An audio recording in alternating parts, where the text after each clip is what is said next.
once everything's opened up again, there will be this enthusiastic response to go and visit the Adelaide Hills, to buy some of the most beautiful wines in the world. It's really going to be that enthusiasm from the local community and perhaps interstate that will set them on their way again. This is the Deep in the Weeds podcast. I'm Anthony Huckstep.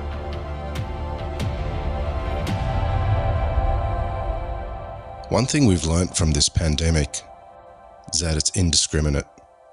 In some way or another, we've all been impacted. Off the back of the bushfires, our producers have experienced arguably the toughest period of many generations. What impact has that made? Prue Henschke and her family have been producing wines for generations, some 150 odd years, in the Eden Valley in South Australia. Their Hill of Grace, Shiraz, has cult status and is considered one of the world's very best wines. Hi Prue, how are you going? Very well, thank you. Thanks for joining us here. I'd like to chat about a lot of things, but before we get to the pandemic, I know you guys had a lot of difficulties during the bushfires. Could you tell us about that period for you and the impact that it had? Well, it all started on December the 20th. It was a horrendous day. There were really, really strong winds, even through the Adelaide Hills, so that the temperature was up high. We'd had low rainfall, even for the hills, so the grass was very dry. And then all of a sudden, things burst into flame. It was a branch falling on a power line, I suppose 20 k's north to us, and that fire raged through. Initially, it went straight past us in the forest, and then it came back and burnt us to the ground. So it was pretty devastating the next day when we went up there. Well, we lost everything. The sheds were just gnarled remnants of steel leaning on each other. There was not a thing recognisable in the sheds, so it was full of all our equipment. And then most of the vineyards were burnt. Even the CCA posts where they should have been, there was just a little pile of dust. It was so intense. And, we knew from the yield estimates that in the Eden Valley, our crops were going to be very, very low, and we were relying on lenswood to be the main production for this vintage. So it was kind of heart-rending when you saw just everything lost. There wasn't a single vine untouched. So after those circumstances, how did it make you feel, and what did you do to push forward through that as the sort of bushfires backed off and we moved forward? I guess the one reassuring thing was that our insurance was strong or high enough to cover most of our losses. So that was a relief. And then about 2 weeks afterwards, we started seeing green shoots coming through at the base of the vines. And that feeling of a sort of resurrection of the vineyard was unbelievably relieving. And you suddenly felt that, no, there's hope. And I guess there was even more hope because we'd been going through a rigorous process of restructuring our vines from trunk diseases like Utipa, and we're doing a lot of work to restructure our vines. All that bad stuff had gone, went up in smoke.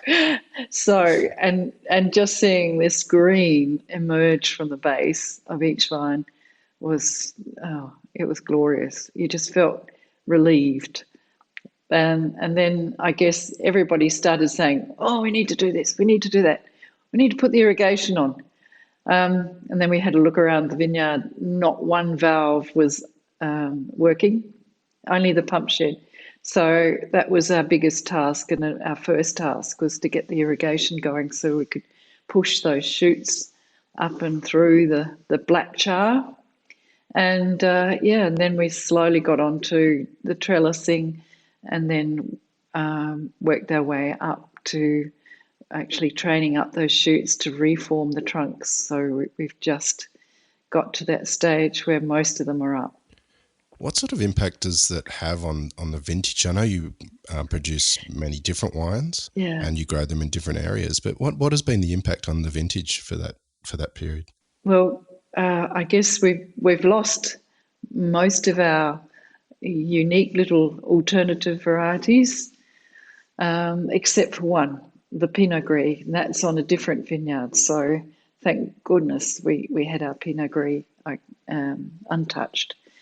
And then, yes, everything else is in minute quantities. I think only the Riesling from Eden Valley came through at about 50% yield. So that was our mainstay. And otherwise, everything's a bit minute. And is that across all the board? Like I think the first time I met you was on the Hill of Grace, and it was about a 38-degree day, and I was wearing a black suit, which is a pretty bad idea. But the wine went down pretty amazingly. Has there been an impact there? Yes, so the crops are minute, but it was so fascinating to see that the grandfathers, the oldest block, had the best crop. Wow. I guess it was just in deeper soil and bigger vines and just coped with the really poor set. We had dreadful weather in November, end of November. So right across all our Shirazes, we were really low in crop because of the small, the poor set. We had reasonable bunches, but they're just very few berries on the bunches. So, yeah, we've got some. And it was just interesting that from the end of January, we had about 30 mils of rain. And then from then on, we had the most beautiful, cool summer. So the grapes that were there ripened up in these beautiful conditions. So we had beautiful maturity figures, beautiful acidities. So, yeah, it was kind of a subtle blessing, I suppose. Yeah, there's not much of it, but what was there was really good quality. What do you think you'll feel or remember about that vintage when, you know, the grapes that did survive and when they're pressed and, you know, when you're drinking it? Like, can you feel and taste the vintage and the experience that you personally went through in producing it when you open the bottle? I think you'll see this really beautiful freshness, racy freshness in the wines, especially the whites. And then the reds, I guess, yeah, they're going to be spicy, I reckon. That's what the fruit tasted like. So this beautiful spicy character that comes with cool vintages. So you had pretty horrific period of time leading up to a global pandemic. What's been the impact being a luxury brand and, you know, one of the best wines on the planet? You know, when something like this occurs that affects everyone, you know, how are you feeling and what impact has it had on Henschke and what you do there? Well, I guess we were thinking we were far away enough from it, but then around the 14th of March, I think Justine got information that Tasting Australia was going to be cancelled, and we realised that South Australia was going to be influenced. So I guess we had a conference call that Sunday, and we discussed what we were going to do. So we really started thinking about tours, especially. So our what we call our VIP tours, where we have small groups of people treated to our high level wines. We stopped doing that because it was mainly international people, and then we actually closed down the winery. So, except for the winemaking section, so most of the staff were asked to work from home. We closed the cellar door later that week. And then we separated our winemaking team into two teams so that if anybody was to get infected, then we had a substitute team that we could pull in because we were right in the middle of vintage, and we just wanted to get through vintage without any upheavals. We didn't want to lose any staff in that area, so everything was isolated. Lunchrooms, toilets, everything was separated from the rest. And then I guess in the vineyard, we weren't under so many restrictions. So what we did is we just asked people to pick well apart. We had so much hand sanitizer running around the place. It was incredible. And people looked after their own buckets and snips and things. So anything they touched, they kept to themselves. So when in the vineyard, it was quite manageable. But then we received information that the Barossa Valley was actually a hotspot for COVID-19. And that's when I guess we were lucky that we'd actually pulled in this prevention plan before that. And so we didn't have any contact with those overseas visitors through our VIP tours. Actually, I think we were pretty close to running one of the tours for them. So that was avoided. And then, we worked through to the end of vintage and didn't have any impact. But on sales, the impact on sales was pretty significant. So there was no on-premise or restaurant trade. Cellar doors stopped. And then really direct sales and retail were the only thing that was left. So, yeah, it was a bit hard. So most of our cellar door staff went on to a JobKeeper scheme so we could keep them until we reopen, which we hope is shortly. I've been on one of those VIP tours, and Stephen told us the story of Henschke, and it's a very long. There's a long history there, but I wondered if you could give us a brief history, particularly how it started, because I think it's quite special. And if you could just give us a bit of a brief history. Right. Well, I guess because the Silesians, the Germans from the east part of Germany, they made everything. So they had their own meat, eggs, cheese, and wine, and so they all planted vineyards. And around here, around Cainton, George Fife Angus was actually the instrumental person who brought all the Silesians across here in the first place. So he was actually based in Cainton.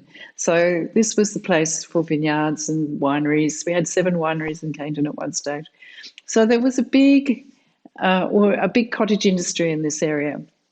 And that actually hung on. And I guess the Henschkes hung on the longest, because Hill of Grace, although it was a Stanitsky property in the initial stages, so it was planted just before 1860. And then that passed into the family by marriage, and it kept going right through all the fortified era, right up to 1958, when Steve's father actually made the first Hill of Grace. So, which followed on from the first Mount Eddleston, which was made in 1952. So there was this focus of individual vineyard wines that arose out of that period. And as I think it came with that latest migrant swing into South Australia, they had a beautiful culture of drinking wine and opening up restaurants. So the interest in that wine trade was growing, and that's what Steve's father was able to supply. So the development of those vineyards and the winery really stemmed from that, I guess, lucky passage. Yeah. Well, given the horrific situation of the sort of 2019 and sort of the 2020 vintages for you, you've had a bit of joy recently in regards to the Hill of Grace, Yes. and the release of the 2015. Like, how has that felt, releasing and, you know, opening that for the first time, given sort of the last year that you've had personally? Yeah. It was a real highlight. And I guess that when you open up the 2015 Hill of Grace, it's just this release of spice, and everything that Hill of Grace is known for is contained in that wine, right down to its beautiful tannins. So, yeah, it was excitement after, you know, because we were really, really concerned. How do we release, because we normally release Hill of Grace in early May, and we were saying, how do we do this? And then all of a sudden it all came together. Justine was really instrumental in developing up all the tastings online, and we were doing tastings across the world. We had 2 UK journalists having Hill of Grace for breakfast. That sounds nice. And that was quite novel. So, you know, that we found ways of doing it, and I think everybody really relished the the the ability to talk with us one-on-one online. It was just an amazing success, a good way to do the whole release. Could you take us through a bit of what it takes to produce a wine like that, and, you know, and how you get the result in the end? Like, are you aiming to get a certain characters in Hill of Grace, or do you just let it be? I mean, what's involved in the process of such a special wine? Well, I guess it's the age of the vineyard is the first step.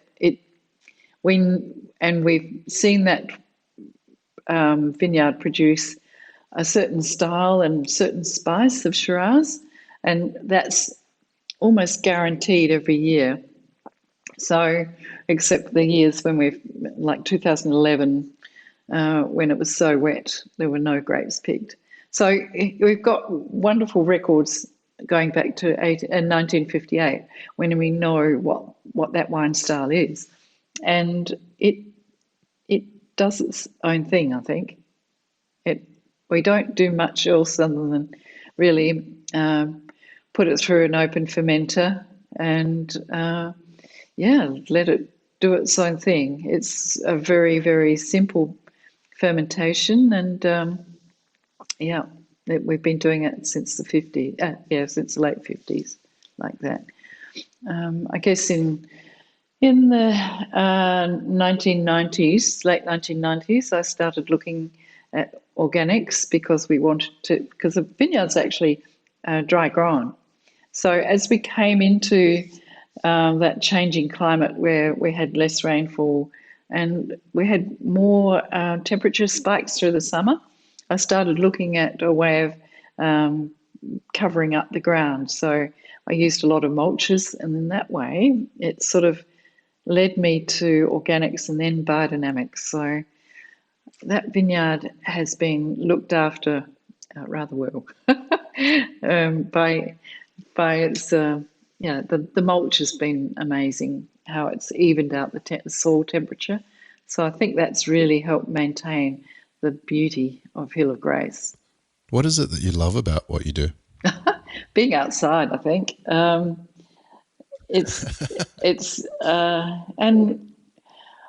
I guess the changing seasons with vines, you see a real change. So it's every 2 weeks something else is happening, and I think that's incredible. Sometimes you're racing to keep up, but there is so much change from September to April, May. You're just constantly out there watching and making sure everything's working. So yeah, it's a really wonderful environment, and it's because it's permanent and intensive.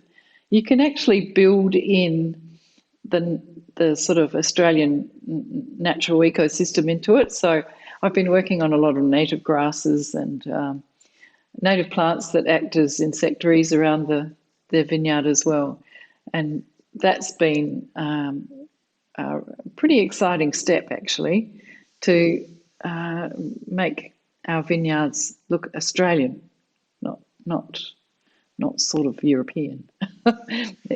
If you can see some of the plants around the edges, it makes it look very, very interesting.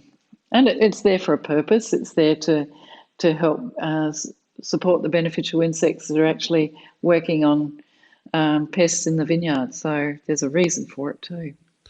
You have many challenges in producing wine and dealing with the elements, but you've had some pretty intensive sort of back-to-back challenges just recently. What have you learnt through this time?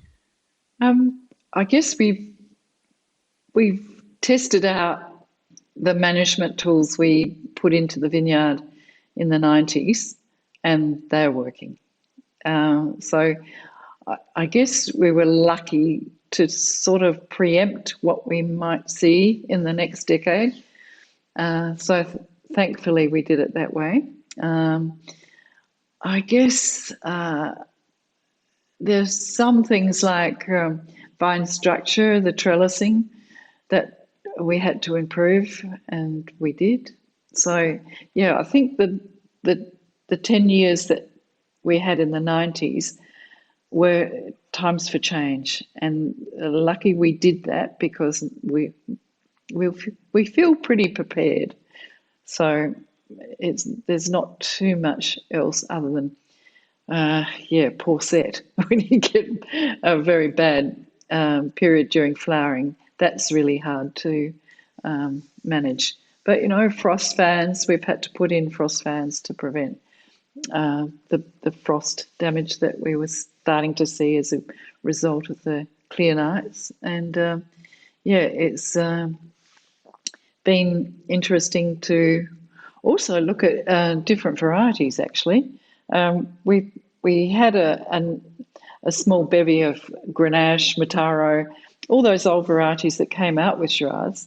So we've looked at those, and we found how suitable they are to the warmer climate. So we've not so much planted them up in the Eden Valley area because they're too late, but in Uncle Jack's vineyard, which is down towards the Barossa Valley itself.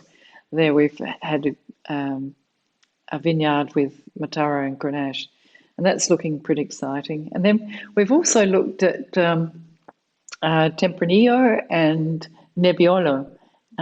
They're both growing at Eden Valley, and that's really exciting because you've got something like Nebbiolo, which is really late. It does beautifully as it ripens through in the later part of autumn, so that's been a spectacular success.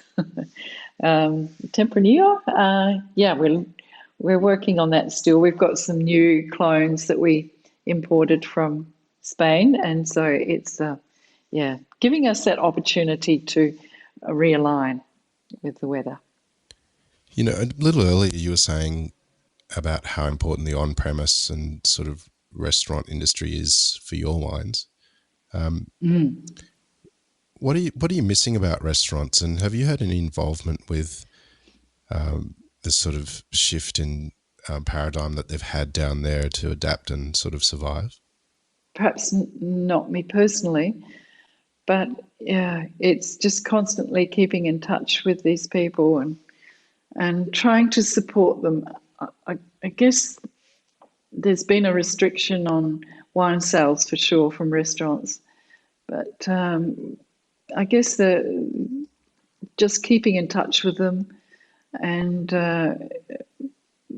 trying to drop in and say some of them are doing takeaway menus, so we make sure we turn up for them. So it's been it's fantastic.